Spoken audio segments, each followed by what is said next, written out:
قرآن اور نماز عربی زبان میں ہے اور ہم میں سے زیادہ تر لوگ اس کا ترجمہ نہیں جانتے، تو ہم تو اس کو ترجمے کے ساتھ پڑھنے کی کوشش کرتے ہیں، لیکن جو ہمارے والدین یا جو بزرگ پنجگانہ نماز پڑھتے ہیں یا قرآن پاک ذوق و شوق سے پڑھتے ہیں لیکن وہ صرف عربی پڑھتے ہیں، تو کیا ہم اور وہ اس عمر کو بھی پہنچ چکے ہیں کہ اب ان کو نئے سرے سے اس کا ترجمہ پڑھانا بھی ممکن اس طرح سے نہیں ہے، تو کیا ہمیں ان کی ہدایت کے لیے کچھ کرنا چاہیے یا ان کو پڑھانا چاہیے، یا اللہ تعالیٰ اس کے مطابق ان کو اس کا اجر دے گا؟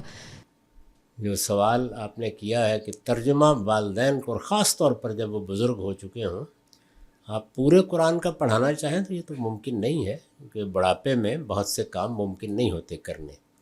وہ جس زبان سے واقف ہیں ان سے کہیے کہ اس کا ترجمہ پڑھتے رہا کریں۔ عام زندگی میں نماز کے حد تک یہ سمجھ لیں کہ نماز کے لازمی اذکار یعنی جو عربی میں ہونے چاہیے وہ تو چند ہیں۔ سورہ فاتحہ ایک بڑی چھوٹی سی سورہ ہے، آپ اگر اس کا ترجمہ ان کو سکھا نہیں سکتی تو بار بار سناتی رہیے تاکہ انہیں معلوم ہو کہ وہ جب سورہ فاتحہ پڑھتے ہیں تو اللہ تعالیٰ سے کیا درخواست کرتے ہیں۔ ہمارے جلیل القدر استاد نے طالب علمی کے زمانے میں ایک مرتبہ ہم سب سے سوال کیا کہ سب سے بڑی دعا کون سی ہے؟ کوئی طالب علم بھی جواب نہیں دے سکا، توجہ ہی نہیں ہوئی، لیکن پھر انہوں نے فرمایا کہ سورہ فاتحہ، اس میں کوئی شک نہیں ہے کہ سب سے بڑی دعا ہے۔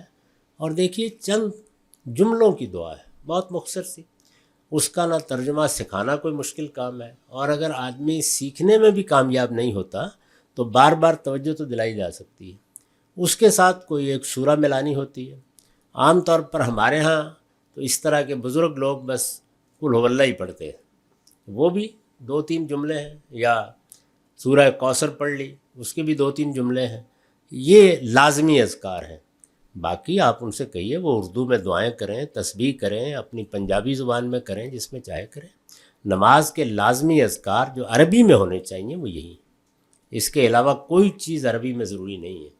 ان کو ان کی زبان میں اپنے پروردگار سے باتیں کرنے دیجیے۔